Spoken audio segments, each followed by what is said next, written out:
জাআত মালাইকাতুন ইলা নবী সাল্লাল্লাহু আলাইহি ওয়াসাল্লাম। একদল ফেরেশতা আল্লাহর নবীর কাছে আগমন করলেন। আল্লাহর নবী তখন ঘুমায়। নবীজি ঘরের মধ্যে ঘুমাইতেছে, একদল ফেরেশতা নবীর সামনে আসছে। এখন আপনাদের প্রশ্ন, হুজুর নবীজি ঘুমাইলে আমরা এই হাদিস জানলাম কেমনে? নবী তো ঘুমাই রয়েছে, তো ফেরেশতা যে আসছে নবী এই কথা আমগরে কেমনে জানাইলেন? পুরো হাদিস শুনলে বুঝতে পারবেন। নবী তো ঘুমাই রয়েছে, তাও আবার যেন কিতাব না, বুখারী শরীফের বর্ণনা। রাসূল সাল্লাল্লাহু আলাইহি সাল্লাম ঘুমিয়ে আছে, ফেরেশতারা আসছে। এক ফেরেশতা বলতেছে ইন্নাহু নাঈম, উনি তো ঘুমায়। আরেক ফেরেশতা কয় ইন্নাল আইনা নাঈমা ওয়াল কলবা ইয়াকযান, ওনার চোখ ঘুমায়, অন্তর ঘুমায় না। ওনার চোখ ঘুমায়, তাহলে বুঝাইছে হাদিস কিভাবে জানছি আমরা? ওনার তো অন্তর ঘুমায় না, চোখ ঘুমায়। এই জন্য যদি কেউ আজকে সকালে কোন একটা কিতাবের মধ্যে পড়েন নবীজি সাল্লাল্লাহু আলাইহি সাল্লাম ঘুম থেকে উঠেই ওযু ছাড়া নামাজ পড়ছে, আমিও পড়বো, এটা পাবেন হাদিসে, সহিহ হাদিসের মধ্যে পাবেন যে নবী সাল্লাল্লাহু আলাইহি সাল্লাম ঘুম থেকে উঠছে, উঠা ওযু ছাড়া নামাজ পড়ছে, এটা সহিহ হাদিসে পাবেন। এখন কেউ এই সহিহ হাদিসটা পাওয়ার পরে চিন্তা করলেন আজকে ইমাম সাহেবের ধর্ম দ্বারা, তো শীতকাল, প্রচন্ড শীতকাল, মসজিদে আসছে। আসার পর ইমাম সাহেবরা আইসা বলতেছে হুজুর শীতকালে ওযু তো না করলেও চলে। তো হুজুরকে কেন? আজকে হাদিসে পাইলাম নবীজি সাল্লাল্লাহু আলাইহি সাল্লাম ঘুম থেকে উঠা, লাগবে না, কিচ্ছু লাগবে না, চুপচাপ থাকেন, নবীজি সাল্লাল্লাহু আলাইহি সাল্লাম ঘুম থেকে উঠা ওযু ছাড়া নামাজ পড়ছে, তাই শীতকালে একটু ওযু না করলে কি হয়? হুজুর কয় এটা আপনি কি বললেন? আমি তো বুখারী শরীফ পড়াই 20 বছর, আপনি আমারে হঠাৎ সেই হাদিস বললেন। পড়ান কিন্তু বুঝেন নাই হাদিস, হাদিস বুঝেন নাই। পরে হুজুর বলল বাবা আমি তো হাদিস বুঝছি। কয় কি? তো আমার ঘুম আর নবীজির ঘুম, আপনার ঘুম আর নবীজির ঘুম এক না। আমি আপনি যখন ঘুমাই আমাদের চোখ ঘুমায়, অন্তর ঘুমায়। নবী যখন ঘুমায় শুধু চোখ ঘুমায়, অন্তর ঘুমায় না। এই জন্য নবীর ওযু আছে না নাই ঘুম থেকে উঠলে নবী বুঝতে পারে, কিন্তু আমি আর আপনি যেহেতু ঘুমাইলে আমাদের চোখও ঘুমায়, অন্তরও ঘুমায়, তাই আমরা উঠার পর জানি না ওযু আছে না নাই, তাই আমাদের ওযু করতেই হবে। আর নবী ঘুম থেকে উঠার পর বুঝতে পারে ওনার ওযু আছে না নাই। ওযু না থাকলে ওনার ওযুর প্রয়োজন হয়, আর ওযু থাকলে ওনার ওযুর প্রয়োজন হয় না। ওই মাসালা আমার আপনার জীবনে ফিট করলে হবে না। চিন্তা করছেন নি হুজুরের গিয়ে ভুল ধরতে চেয়েছিল? রাসূল আকরাম সাল্লাল্লাহু আলাইহি সাল্লাম ঘুমিয়ে আছেন, তো এক ফেরেশতা কয় উনি ঘুমায়, আরেক ফেরেশতা কয় না ওনার চোখ ঘুমায়, অন্তর ঘুমায় না। ফেরেশতারা বললেন ইদরিবু লাহু মাসালা ইন্না লিসাহিবিকুম হাযা মাসালান ফাদরিবু লাহু মাসালা। যেই নবী ঘুমায় তার একটা দৃষ্টান্ত আছে, তার দৃষ্টান্ত তোমরা বর্ণনা দাও। ফেরেশতাদের মধ্যে একজন বললেন তিনি তো ঘুমায়, আরেক ফেরেশতা কয় তিনি ঘুমায় না, তার চোখ ঘুমায়, তার অন্তর ঘুমায় না। এবার তারা দৃষ্টান্তটা বর্ণনা দিয়েছেন, এই দৃষ্টান্তটা সবার মুখস্থ করা লাগবে। আপনারা মুখস্থ করবেন, আগামীকাল চা স্টলে বৈশা গীবত শেখায়ত না কইরা এই দৃষ্টান্ত একজন আরেকজনে বলবেন। পারবেন তো ইনশাআল্লাহ? দাওয়াত ও তাবলীগে যারা গাছতের আদব বলেন, এই আপনি গাছতের আদব এটা বলবেন। দেখেন নবী সাল্লাল্লাহু আলাইহি সাল্লাম কি বলেন, মাসালুহু কামাসালি রাজুল, আল্লাহ নবীর দৃষ্টান্ত হলো এমন এক ব্যক্তির মতো, বানাদারা, যে ব্যক্তি একটা ঘর বানিয়েছেন, ওয়াজালা ফিহা মাদুবা, ঘরের মধ্যে একটা দস্তরখান বিছিয়েছেন, দস্তরখানের মধ্যে সুস্বাদু রং বেরঙের খাবার। ওয়া বা'সা দাইয়ান, একজন আহ্বানকারীকে বাহিরে পাঠাইছে, যাও রাস্তাঘাটে যাদেরকে পাইবা তাদেরকে দাওয়াত দেওয়ার বলবা এই ঘরের মধ্যে যারা আসবে তারা সুস্বাদু খাবার খেতে পারবে। ফামান আজাবাদ দাইয়া দাখালাদ দার ওয়া আকালা মিনাল মাদুবা। তো একজন আইসা বলছে ভাইও অমুক ঘরে সুন্দর দস্তরখান আছে, আপনারা আসেন যারা যারা খাবেন। একদল তার কথা সত্য মনে করছে, করার পর ঘরে গেছে, সত্যি সত্যি দস্তরখানের সুস্বাদু খাবার খাইছে। অমাল্লাম ইউজিবিদ্দাইয়া, আরেক দল তার কথার সাড়া দেয় নাই। ওয়ালাম ইয়াকুলিদ্দার, ঘরের মধ্যেও ঢুকে নাই। ওয়ালাম ইয়াদখুলিদ্দার, ঘরের মধ্যেও প্রবেশ করে নাই। ওয়ালাম ইয়াকুল মিনাল মাদুবা, দস্তরখানের খাবারও খায় নাই। তাহলে যিনি ঘোষণা দিছে তার কথা বিশ্বাস করার ক্ষেত্রে দুই দল। একদল বিশ্বাস করছে, ঘরে গেছে, দস্তরখানের খাবার খাইছে। আরেক দল বিশ্বাস করে নাই, ঘরেও যায় নাই, দস্তরখানের খাবারও খায় নাই। এই কথা ফেরেশতা একদল আরেক দলের সাথে বলা বলি করে, আমার নবী ঘুমায় আছে, তবে নবীর চোখ ঘুমাইতেছে, অন্তর দ্বারা সব উপলব্ধি করতেছে। এই কথা বলার পর ফেরেশতারা বললেন আউযিলুহা লাহু, এটার ব্যাখ্যা দিয়ে দাও, এই যে কথাটা বললাম এটার ব্যাখ্যা দাও। এবার ফেরেশতারা ব্যাখ্যা দিতে লাগলেন, ফাদ্দার আল জান্নাহ, ঘরের দৃষ্টান্ত হলো আল্লাহর জান্নাত। দস্তরখানের দৃষ্টান্ত হলো সুস্বাদু খাবার। জান্নাত যিনি বানিয়েছেন তিনি হলেন আল্লাহ। আল্লাহ জান্নাত বানাইলেন, দস্তরখান বিছাইলেন, একজন আহ্বানকারী পাঠাইলেন। এই আহ্বানকারী অন্য কেউ নয়, এই আহ্বানকারী হলেন যিনি ঘুমিয়ে আছেন, মুহাম্মদ সাল্লাল্লাহু আলাইহি ওয়াসাল্লাম। তাহলে মুহাম্মদ সাল্লাল্লাহু আলাইহি ওয়াসাল্লাম আমাকে আপনাকে ডাকতেছে ওই ঘরের দিকে, ওই দস্তরখানের দিকে। নবীর কথা মানার ক্ষেত্রে আমাদের মধ্যে দুই দল। এক দল কথা বিশ্বাস করে ঘরের মধ্যে যায়, এর মানে যারা নবীর কথা মানবে তারা আল্লাহর জান্নাতের মেহমান। তাহলে তারা জান্নাতের মেহমান হবে। শেষে কি বলে দেখেন, ফামান আতা মুহাম্মাদান সাল্লাল্লাহু আলাইহি ওয়াসাল্লাম, যারা আল্লাহর নবীর কথা মেনে নেয় তারা আল্লাহর অনুসারী হয়ে যায়। ওমান আসা মুহাম্মাদান সাল্লাল্লাহু আলাইহি ওয়াসাল্লাম, যারা নবীর কথা না মানে তারা আল্লাহর নাফরমান বান্দা হয়ে যায়। তাহলে দুইটা, একটা নবীরে মানা আর একটা নাফরমানি করা। বলেন আমরা কোনটা মানবো না নাফরমানি করব? মানবো। কারণ এই যে সূরা হাশরে ওয়াদা করছি নবী যা বলবে তা গ্রহণ করব। ভুলে গেছে? কোরআনে না ওয়াদা করছি যে আল্লাহ বলছে নবীরে যা দিয়েছি তা গ্রহণ করবা। আমি গুরুত্বপূর্ণ একটা কথা বলার জন্য শুধু এগুলো বুঝাইতেছি যে আল্লাহ বলছে আমি যা দিয়েছি নবীরে তা গ্রহণ করো। আর আমরাও নবীর থেকে জানলাম হ্যাঁ নবী আপনি আমাদেরকে যা দিবেন আমরা অঙ্গীকারাবদ্ধ গ্রহণ করব। সাহাবা উবাদা ইবনে সামিত রাদিয়াল্লাহু তাআলা আনহু কি বলেন দেখেন, নাসাই শরীফ হাদিস নাম্বার 4149 নম্বর হাদিস। তিনি বলেন বায়া'আন নবিয়্য সাল্লাল্লাহু আলাইহি ওয়াসাল্লাম আলা সামঈ ওয়াত তাআ, আমরা নবীর হাতে হাত রেখে বায়াত হলাম আলা সামঈ, নবীর কথা শুনবো, ওয়াত তাআ, নবীর কথা মানবো। বলেন নবীর কথা, নবীর কথা। কেন? সূরা হাশরে ওয়াদা করছি নবী যা বলবে তা গ্রহণ করব। এখন উবাদা ইবনে সামিত বলেন আমরা নবীর কাছে বায়াত হলাম, নবীর কথা শুনবো, নবীর কথা মানবো।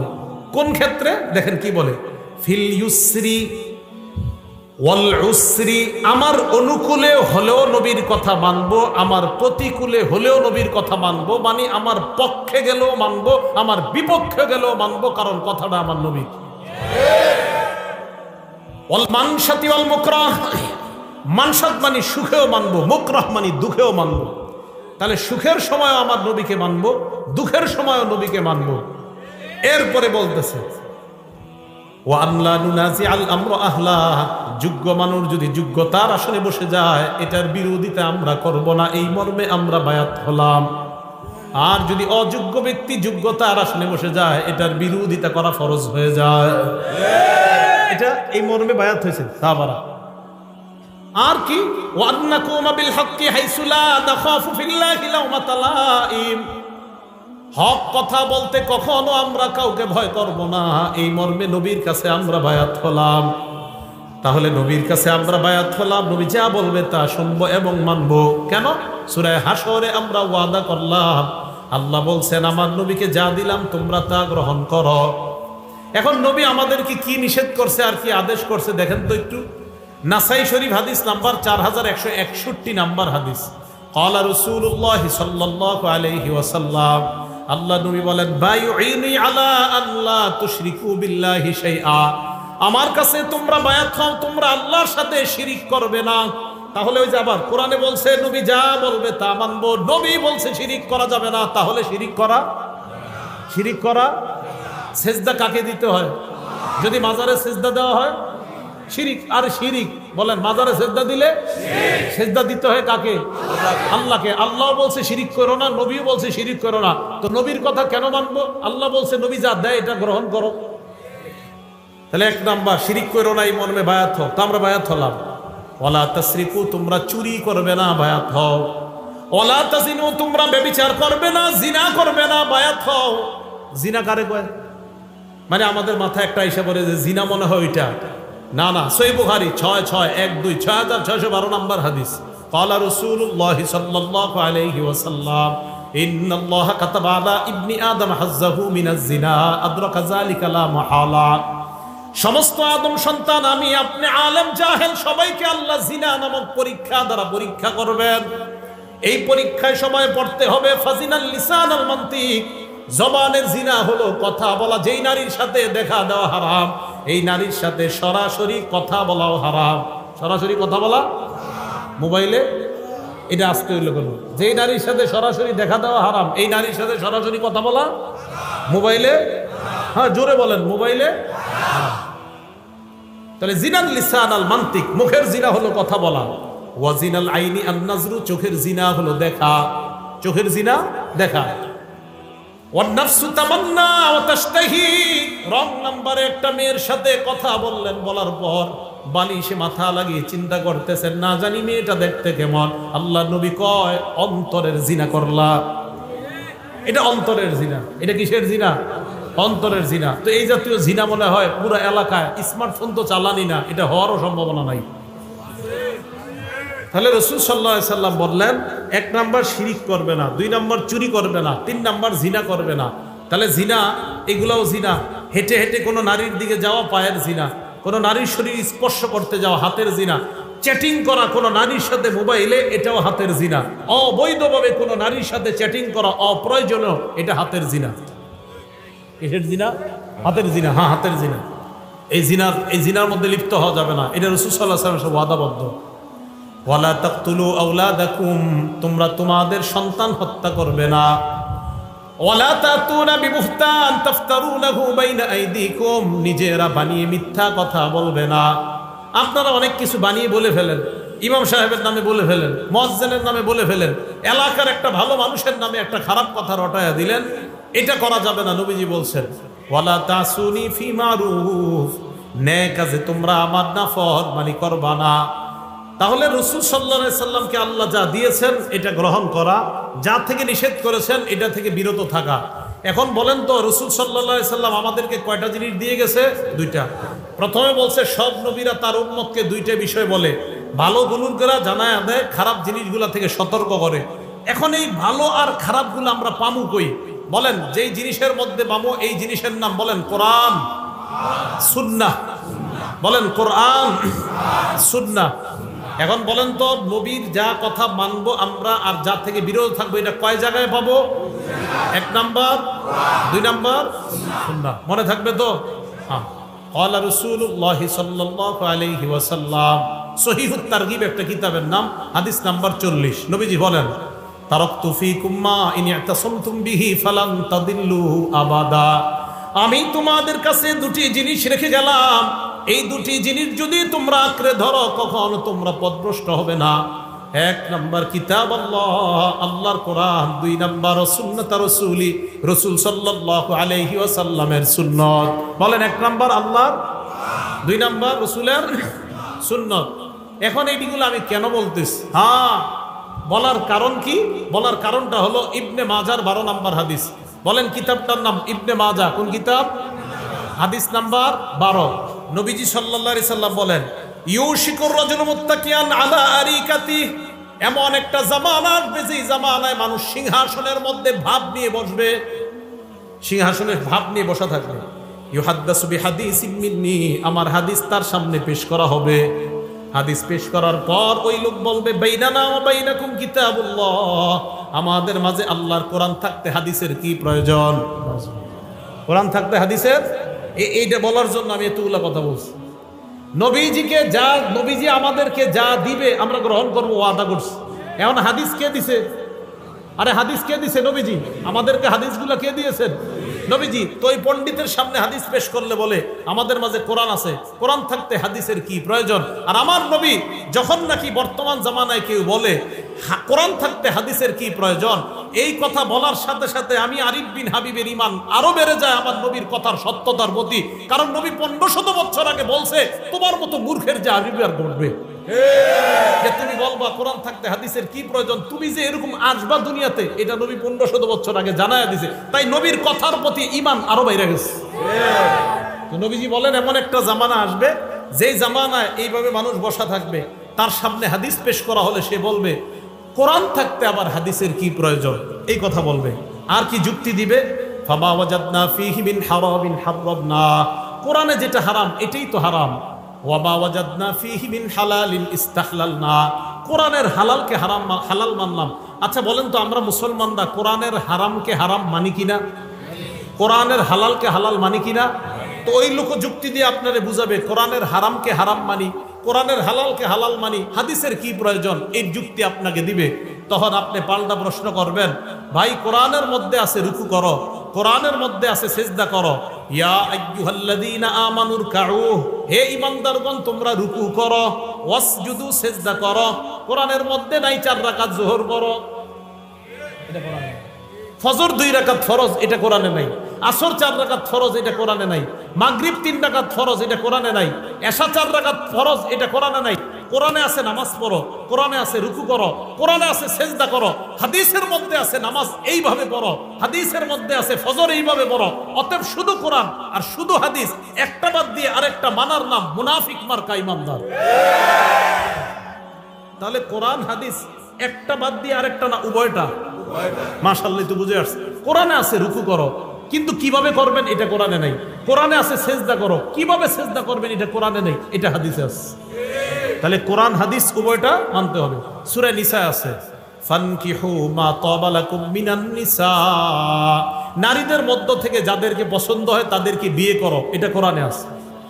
সূরা নূরের মধ্যে আছে ওয়ানকিহুল আয়ামা, তোমাদের মধ্যে যারা বিবাহের করতে পারে না, যারা এখনো বিবাহ করে নাই, যাদের বিয়ে হয় নাই নারী পুরুষ, তাদের বিয়ে করায় দাও। সূরা নিসা আছে বিয়ে করো, সূরা নূরে আছে বিয়ে করাও। কিভাবে বিয়ে করাইবা এটা কোরআনে কোথাও লেখা নেই। এই যে দুইজন বসবে, বসার পরে একজনে ইজাব বলবে, আরেকজন কবুল বলবে, এত টাকা দেন মোহরের বাবদ তোমাকে প্রস্তাব করলাম, তুমি রাজি থাকলে কবুল বলো, এটা কোরআনে কোথাও লেখা নাই। কোরআনে আছে বিয়ে করো, কোরআন আছে বিয়ে করাও, হাদিসে আছে কিভাবে বিয়ে করাও।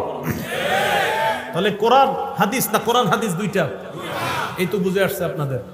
তাহলে একটা বাদ দিয়ে আরেকটা। তো নবীজি 1500 বছর আগে বলছে একটা দলের আবির্ভাব ঘটবে, তারা বলবে শুধু কোরআন মানলেই চলবে, হাদিস মানার কোনো দরকার নাই। তো রাসূল আকরাম সাল্লাল্লাহু আলাইহি সাল্লামের এই ব্যাপারে আল্লাহ কোরআনে বলছে নবী যা দিয়েছে এটা গ্রহণ করো।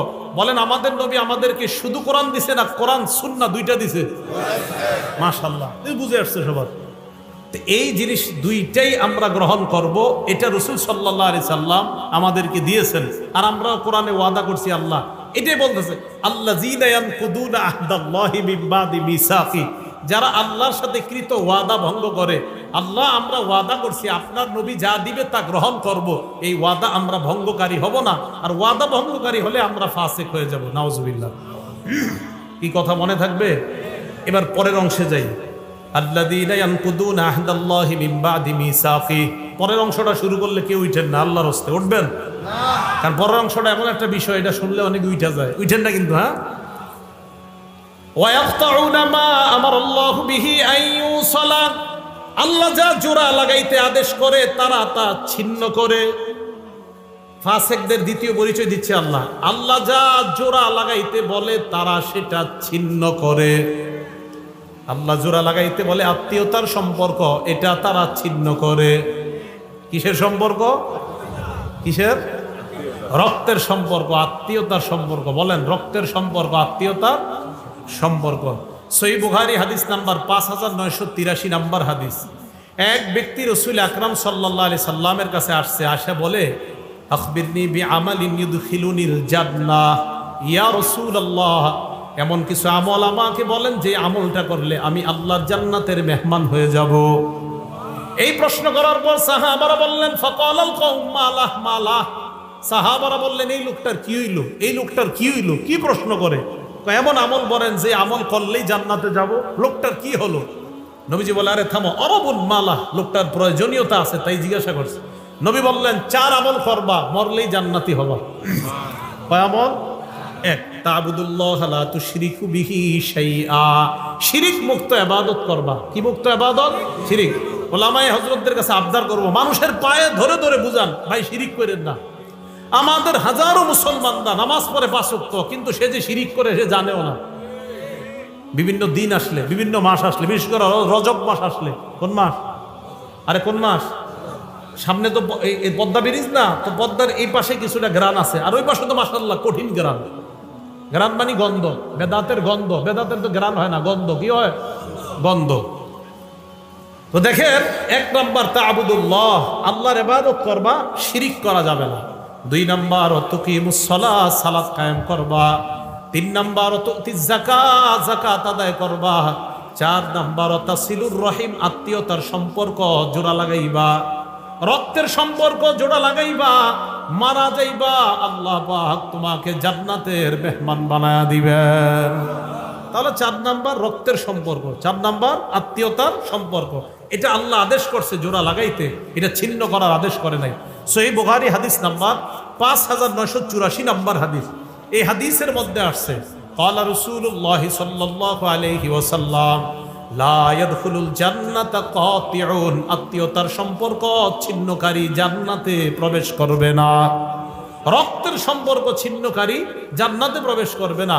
ঢাকা 10 তলা বাড়ি করছে, তার বোন ঈদের দিন মানুষের কাছে গোশতের জন্য বসে থাকতে হয়, তার আপন বোন অন্যের কাছে খাদ্যের জন্য বসে থাকতে হয়। ঢাকা বাড়ি আছে 5 তলা 6 তলা, ভাইয়ের বোন অন্যের দাঁড়ে দাঁড়ে গিয়ে হাত পাততে হয়।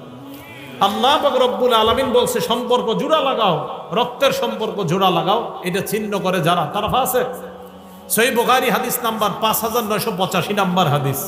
ক্বালা রাসূলুল্লাহ সাল্লাল্লাহু আলাইহি ওয়াসাল্লাম, আল্লাহ নবী বলেন মান সাররাহু, যেই ব্যক্তি এটা পছন্দ করে, আইয়ুবসাতা লাহু ফি রিজকিহি, কোন ব্যক্তি যদি চায় তার রিজিকের মধ্যে বরকত হোক। রিজিকে বরকত সবাই চান।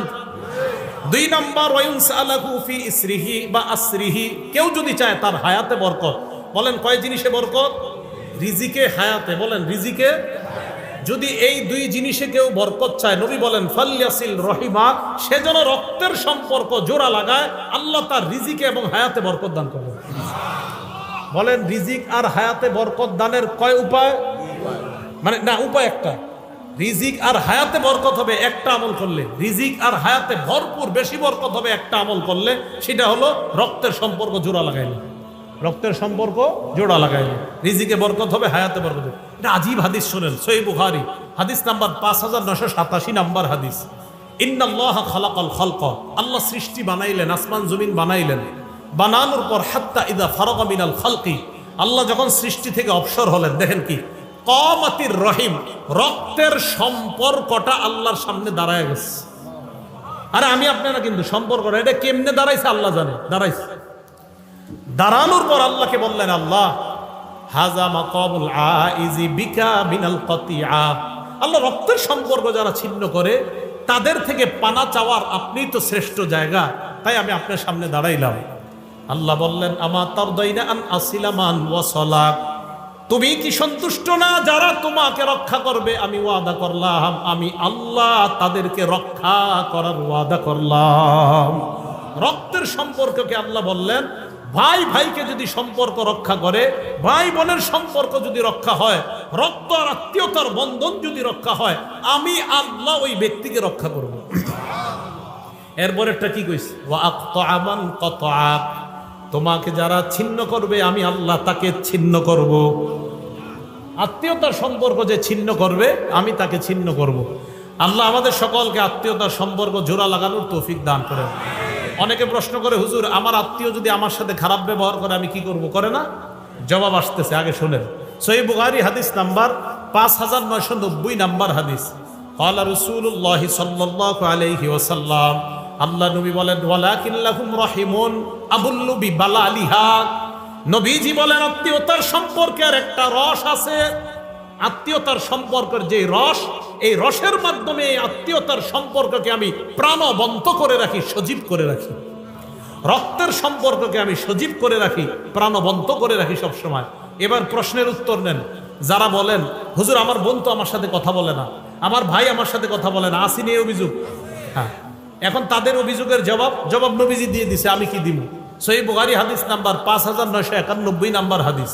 ক্বালা রাসূলুল্লাহ সাল্লাল্লাহু আলাইহি ওয়াসাল্লাম, আল্লাহ নবী বলেন, লাইসাল ওয়াসিলু বিল মুকাফি, কয় শুধুমাত্র আমি আমার ভাইয়ের সাথে সম্পর্ক জোড়া লাগাইলাম এটার নামে আত্মীয়তার সম্পর্ক রক্ষাকারী এমন না। এটা তো আত্মীয়তার সম্পর্ক রক্ষা হচ্ছেই। নবীজি বলেন, প্রকৃত আত্মীয়তার সম্পর্ক রক্ষাকারী ওই ব্যক্তি, ওয়ালাকিনিল ওয়াসিলুল্লাযী ইযা কুতিআত রাহিমুহু ওয়াসালাহা, নবী বলেন প্রকৃত আত্মীয়তার সম্পর্ক রক্ষাকারী ওই ব্যক্তি, যখন আত্মীয়তার সম্পর্ক কেউ ছিন্ন করে ওই ব্যক্তি আগে বেড়ে সেটাকে রক্ষা করে। আপনার বোন আপনার সাথে কথা বলে না, বাস না বলুক, আপনি আত্মীয়তার সম্পর্ক রক্ষা করেন। আমি আপনাদেরকে একটা বাংলা বলে যাই, আপনি দেখবেন আপনার ভাইয়েরা বোনেরা আপনারে ঠকাইতেছে, আপনি বুঝতেছেন, এরপরেও আপনি তাদের সাথে সুন্দর সম্পর্ক রাখতেছেন কেন? যে নবী বলছে আত্মীয়তার সম্পর্ক ঠিক রাখতে। আপনি দেখবেন 2, 4, 5, 10 মাস পরে আপনি খোঁজ নিয়ে দেখবেন তাদের সবার চাইতে আপনি ভালো আছেন। দেখেন, যদিও আপনি বাহ্যিকভাবে দেখতে একটু হেরে যাচ্ছেন, বাহ্যিকভাবে আপনি একটু ফেল হয়ে যাইতেছেন, তাদের চেয়ে দেখা যাচ্ছে আল্লাহ আপনাকে ভালো রাখবে, এই কথা মনে রাখেন। তাহলে আত্মীয়তার সম্পর্ক এটাকে বলা হয় প্রকৃত, যে কেউ যদি ছিন্ন করে তার সাথে সম্পর্ক রক্ষা করা। আর আত্মীয়তার সম্পর্ক ছিন্ন করা মানে ফাসিক হওয়া, আত্মীয়তার সম্পর্ক ছিন্ন করা মানে জাহান্নামে যাওয়া। আল্লাহ হেফাজত করেন। মুসলিম শরীফের হাদিস, জান্নাতুল ফেরদাউসের উপরে হলো আরশ। সুবহানাল্লাহ। হাদিসে আসছে আল ফিরদাউস আলা জান্নাত, জান্নাতুল ফেরদাউস হলো জান্নাতের সবচেয়ে উঁচু জায়গাটা। এই হাদিসের মধ্যে নবী বলেন ওয়ামিন ফাওকিহা আল আরশ, জান্নাতুল ফেরদাউসের উপরে হলো আরশ। এবার মুসলিম শরীফের হাদিস শুনেন, আর রহিমু মুআল্লাকাতুন বিল আরশ, রক্তের সম্পর্কটা এই এখনো আরশের সাথে ঝুলে রয়েছে। এইভাবে ঝুলে ঝুলে রক্তের সম্পর্ক আর আত্মীয়তার সম্পর্ক বলতে থাকে, মান ওয়াসালানি ওয়াসালাহুল্লাহ, আমাকে যারা রক্ষা করে আল্লাহ যেন তাদেরকে রক্ষা করে। অমান কতানি কতাহুল্লাহ, রক্তের সম্পর্ক ঝুলে ঝুলে বলে আমাকে যারা ছিন্ন করে আল্লাহ যেন তাদেরকে ছিন্ন করে দেয়। নাউজুবিল্লাহ। রক্তের সম্পর্ক আরশের সাথে ঝুলে ঝুলে বলে আমাকে যারা রক্ষা করে আল্লাহ যেন তাদেরকে রক্ষা করে, আমাকে যারা ছিন্ন করে আল্লাহ যেন তাদেরকে ছিন্ন করে। আল্লাহ আমাদের সকলকে রক্তের সম্পর্ক রক্ষা করার তৌফিক দান করে। আবু দাউদ শরীফ হাদিস নাম্বার 4902 নাম্বার হাদিস, নবীজি সাল্লাল্লাহু আলাইহি সাল্লাম বলেন, মা মিন আজদারু আইয়ুআজ্জিলাল্লাহু লিসাহিবিহিল উকুবাতা ফিদ দুনিয়া ওয়া মা ইয়াদখিরু লাহু ফিল আখিরাহ মিসলুল বাগী ওয়া কাতিআতির রাহিম। রাসূল সাল্লাল্লাহু আলাইহি সাল্লাম বলেন, কোন অপরাধ এত ভয়ঙ্কর না, রক্তের সম্পর্ক ছিন্ন করা এত ভয়ঙ্কর অপরাধ, আত্মীয়তার সম্পর্ক ছিন্নকারীকে আল্লাহ দুনিয়াতে তো শাস্তি দিবেই, আখিরাতেও যে তার জন্য কি ভয়ঙ্কর শাস্তি আল্লাহ প্রস্তুত করে রাখছে, অন্য কোনো অপরাধের জন্য এত ভয়ঙ্কর শাস্তি রাখছে কিনা নবী বলে আমার জানা নাই।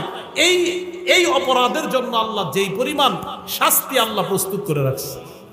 তাহলে আত্মীয়তার সম্পর্ক ছিন্নকারীকে দুনিয়াতেও শাস্তি দিবে, আখিরাতেও শাস্তি দিবে।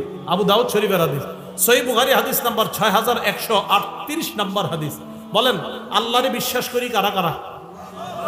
হাত উঠায় রাখেন। বিশ্বাস করি সবাই? তাহলে হাত উঠায় হাদিসটা শুনেন। ক্বালা রাসূলুল্লাহ সাল্লাল্লাহু আলাইহি ওয়াসাল্লাম, মান কানা ইউমিনু বিল্লাহি ওয়াল ইয়াউমিল আখির, রাসূল সাল্লাল্লাহু আলাইহি সাল্লাম বলে, যে আল্লাহ বিশ্বাস করে, করি তো, এবং আখিরাত বিশ্বাস করে, করি, ফালইয়াসিল রহিমা, সে যেন আত্মীয়তার সম্পর্ক রক্ষা করে। হাত উঠায় রাখেন।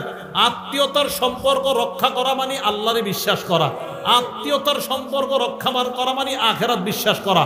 তাহলে আমরা আল্লাহ মানি, আখিরাত মানি, তাহলে রক্তের সম্পর্ক ছিন্ন হয়ে থাকলে তার সাথে রক্তের সম্পর্ক জোড়া। আল্লাহ তৌফিক দান করেন।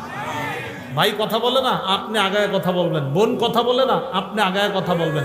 আপন ভাই ভাইকে 40 বছর একজন আরেকজনের চেহারার দিকে তাকান, কত বড় ভয়ঙ্কর কথা। বাবা চাচার সাথে কথা বলে না দেখা ভাতিজাও চাচারে সালাম দেয় না। আরে এটা কেমন কথা? আপনার বাবা আর চাচার মধ্যে একটু দ্বন্দ্ব হয়েছে, এটা ভাই ভাইয়ের অভিমানের ব্যাপার। আপনি ভাতিজা চাচারে দেখলে সালাম না দিয়ে আরেক রাস্তায় কিভাবে যান? এটা কেন? এটা যেন না হয়। ইবনে মাজাহ 3251 নম্বর হাদিস, রাসূল আকরাম সাল্লাল্লাহু আলাইহি সাল্লাম বলেন, নিরাপদে কারা কারা জান্নাতে যাইতে চাও? নিরাপদে সবাই জান্নাতে যাইতে চাই? রাসূল আকরাম সাল্লাল্লাহু আলাইহি সাল্লাম বলেন, নিরাপদে যদি জান্নাতে চাইতে চাও কয়েকটা আমল করবা। ইয়া আইয়ুহান নাস আফশুস সালাম, হে মানুষ তোমরা সালাম দাও। ওয়া আতিমুত তাআম, তোমরা খাবার খাওয়াও। ওয়া সিলুল আরহাম, রক্তের সম্পর্ক রক্ষা করো। ওয়া সাল্লু বিল লাইলি ওয়ান নাসু নিয়াম, রাতের বেলা মানুষ যখন ঘুমায় তখন তাহাজ্জুদের নামাজ পড়ো। তাদখুলুল জান্নাতা বিসালাম, মরো আর নিরাপদে জান্নাতে প্রবেশ করো। সালাম দাও, 2 নাম্বার খাবার খাওয়াও, 3 নাম্বার আত্মীয়তার সম্পর্ক রক্ষা করো, 4 নাম্বার রাতের বেলা তাহাজ্জুদের সালাত পড়ো, নিরাপদে জান্নাতে প্রবেশ করো। কথা কি বুঝে আসছে সবার? তাহলে ফাসেক কারা? আল্লাযীনা ইয়ানকুদুনা আহদাল্লাহ, যারা আল্লাহর সাথে কৃত অঙ্গীকার ওয়াদাকে যারা ভঙ্গ করে। আর আল্লাহর ওয়াদা কি কি, এই ব্যাপারে আমরা নবীজির বিস্তর অনেকগুলো আলোচনা করলাম। এরপরে ওয়ায়াকতাউনা মা আমারাল্লাহু বিহি আইয়ুসালা, আল্লাহ যা জোড়া লাগাইতে বলে এটা যারা ছিন্ন করে। 3 নাম্বার ওয়ায়ুফসিদুনা ফিল আরদ, যারা জমিনে ফাসাদ সৃষ্টি করে, শান্তির পরিবর্তে যারা অশান্তি সৃষ্টি করে, তাদেরকে আল্লাহ ফাসিক বললেন। শেষে আল্লাহ বলেন উলাইকা হুমুল খাসিরুন, তারা হলো ক্ষতিগ্রস্ত। ভাই, আপনাদের কাছে হাত জোর করে আবদার, আমি আপনি মরার সময় আমার আপনার নামের পিছনে যেন ক্ষতিগ্রস্ত শব্দটা লেখা না হয়, আমার আপনার নামের পাশে যেন সফল ইমানদার লেখা হয়ে যায়। আজকে এই মুহূর্ত থেকে চেষ্টা করা, আল্লাহ সফল মুমিন বানায়া কবরে যাওয়ার সময়ও সফল মুমিন ঘোষণা করে আমার মৃত্যুটা দিয়ে আপনি আমাকে কবরে নিয়েন, এই দোয়া আল্লাহর কাছে করা। আল্লাহ পাক রব্বুল আলামিন আমাদের সকলকে সূরা বাকারার এই আয়াতের যে শিক্ষা, 1 নাম্বার আল্লাহর ওয়াদা ভঙ্গ না করা, 2 নাম্বার রক্তের সম্পর্ক ছিন্ন না করা, 3 নাম্বার পৃথিবীতে অশান্তি সৃষ্টি না করা, এই অপরাধগুলো থেকে যেন বেঁচে থাকতে পারি, আল্লাহ তৌফিক দান করেন। আমিন। ওয়া আখিরু দাওয়ানা আনিল হামদুলিল্লাহি রাব্বিল আলামিন।